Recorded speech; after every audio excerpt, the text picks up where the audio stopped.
Hey guys, Paul Pluter on the ArchieLuxury channel, ArchieLuxury Corporate and Paul Pluter. Today guys, very simple question. How much money do you need to earn to buy a Patek Philippe Complication? How much money indeed? Let's run the credits and let's discuss.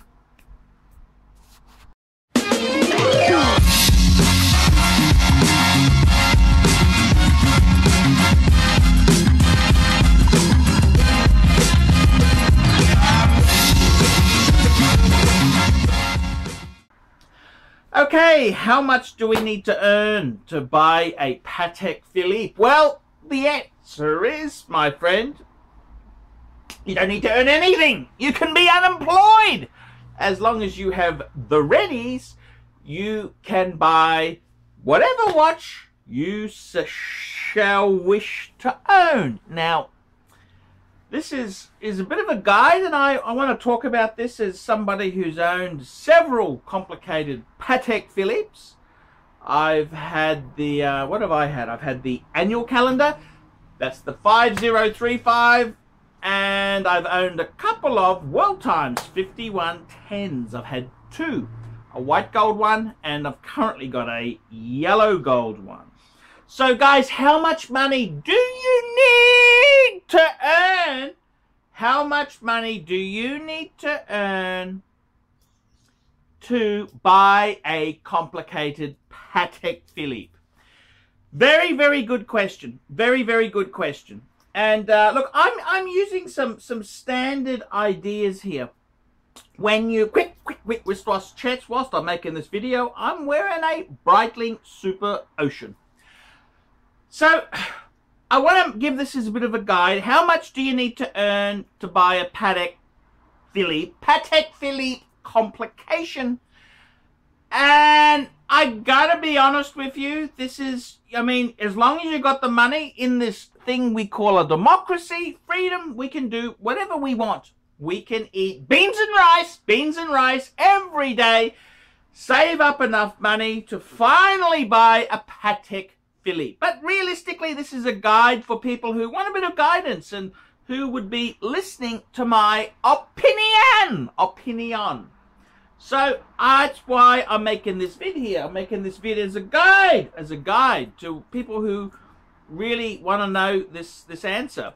And I got to be honest with you, with housing, they say your housing should not exceed 30% of your gross. That's right, 30% of your monthly income should not go towards housing, whether that's paying rent or paying a mortgage. It doesn't really matter. They're sort of looking at these expenses on how much is it feasible to do this. Now, I honestly think we could use a similar formula. Now, if that doesn't mean if you spending 35%, it's not the end of the world. The world's not going to come crunching down around you. It's all going to be over. Red Rover. No. It just means we've got to be prepared. These are some statistics. Now, I would say, honestly, I would say that you've got to be realistic, and I want to be completely honest with you. I think as a guide for comfortable living with it. Like, for example, let me give you an example. Say you got a Ferrari. And you may have, say, won the jackpot. You may have won it in Vegas, anything. The question is, can you afford to keep it? Because the insurance is a lot more higher than, say, a Ford Cortina or a Chevy Malibu. It's a bit more expensive. The running costs can be a little bit more expensive, quite a lot more expensive. Tires, mechanical breakdowns, consumables would be considerably more. Now, when you have a Patek Complication, you're going to have to factor in every 5 to 10 years, you'd probably have to service this piece. You would have to service it. You would also need to, every couple of years, you would possibly, if you were wearing this piece, God forbid you actually wore the Patek Philippe, you would probably have to replace the leather straps. If you're in a tropical climate, probably a little bit more, but probably every couple of years because it starts to look shabby. So the leather straps themselves there, they're about, how much are they there? They're about 500 US a piece. So the cost of ownership is quite high. Then if we're not wearing it, we can't really leave it at home. No, nasty burglars. So it'd probably best to have a safety deposit box. So generally speaking, I got to be completely honest with you. If you asked me how much is comfortable for you to spend on a watch, what sort of guide would I use? I say use 4. Okay, 4.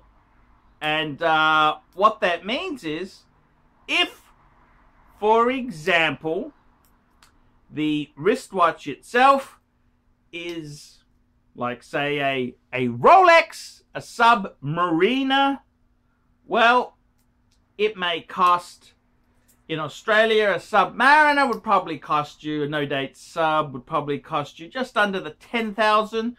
So you would have to earn at least 40,000 a year to be able to buy that watch. Now, I'm not saying that $10,000 is easy for someone on 40,000 to save, but that's kind of the statistics you should use there.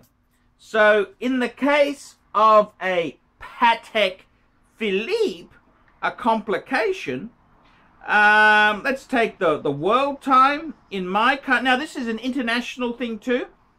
You can use whatever currency you like, it doesn't matter. So we'll just use Australian dollars. So at the moment, a world time of 5230, that's the Patek world time. They're actually 63,000 Australian dollars, about 50,000 US. Multiply that by 4, which is 250,000 a year that you should earn if you want to comfortably to be able to afford the piece itself there. So the same thing can be said there. So we look at 50,000. So if you wanted to buy a complicated Patek like an annual calendar, a world time, you really need to be earning US dollars $200,000. $200,000. That's what you need to really be earning to buy a Patek Philippe complication. Now, you might say, well, okay, what about if I buy used? What about if I buy used? Does that affect the thing? And the honest truth is, look, you can dice these figures any way you like, but I recommend you use the retail replacement price.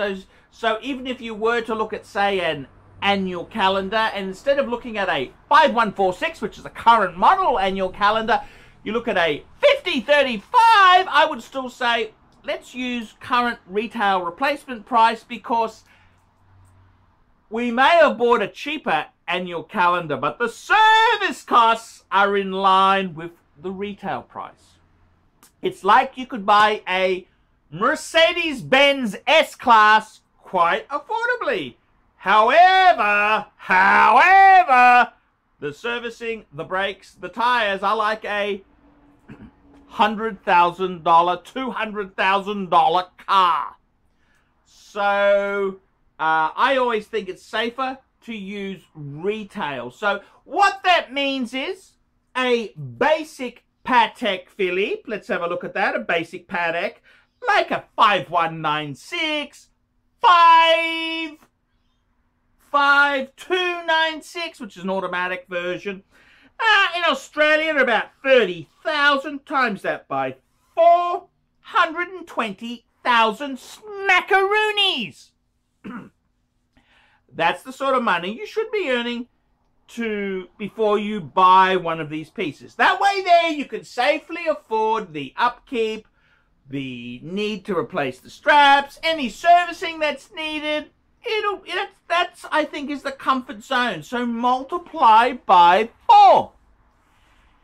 If we have a look at, say, one of my favorite watches, which is the 5170, the Patek Philippe manual wind chronograph. They're about 100,000 smackaroonies in Australia, 105 actually. Multiply that by 4, which is about 420,000. And now, does that mean if you earn 400, you can't do it? No. This is just a general guide. I think by 4. So, for example, if you were looking at any Patek itself there, you'd have to be earning over 100,000 Aussie dollars. About 100 US is what you should earn to buy even the cheapest Patek Philippe you can find. Complications, I think you really need to be earning 200,000 US dollars a year. Now you can apply the same thing to any currency, any country you want. Multiply it by 4. That should be, you've got to have an annual salary more than that. That's what the guide is. This is the guide. So, in my case, I'm a man who earns about 25,000 Aussie dollars a year. So that means that, in all honesty, how do I put it? I've overcommitted. I've really overcommitted. Not just a little bit, little weeny whiny bit. No, I mean a lot. I've overcommitted. Hence the reason my life is a mess. Hence the reason I don't have curtains in my bedroom. I've got sheets. They've been there for the last couple of years. That's the reason.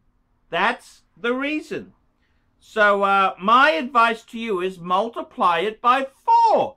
That'll give you a fair figure that what you should be earning before you buy this timepiece. Multiply it by 4. If your salary is less than that, maybe give it the wide berth.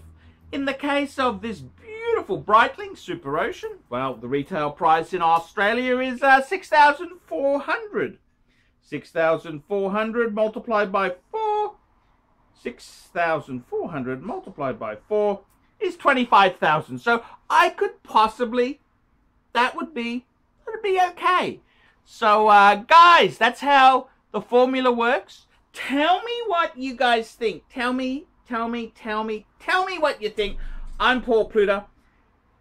Like, subscribe, tell your friends, and don't forget, click that bell. Click the bell twice. You want the little thingies around the bell, because then you'll get updates. Tell me what you guys think of that.